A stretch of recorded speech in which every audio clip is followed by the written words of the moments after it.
पाकिस्तान में मजीद 1792 अफराद कोरोना का शिकार, 62 मरीज जा बहक। भारत फॉल्स फ्लैग ऑपरेशन की गलती ना करे, भरपूर जवाब दिया जाएगा, वजीर आजम इमरान खान।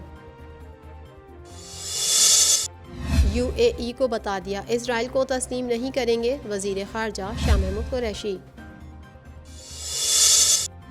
पाकिस्तान ने भारतीय इश्तियाल अंगेजी का मामला अक़वाम मुत्तहिदा में उठा दिया।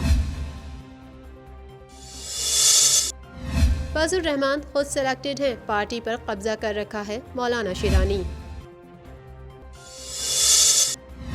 बलूचिस्तान के अवाम बीजों को ड्राई फ्रूट के तौर पर खाते हैं। सर आदमजी पार्क की हवालगी से मुतालिक जैतपुर मेमन एसोसिएशन के हंगामी इजलास में अहम फैसले सामने आ गए।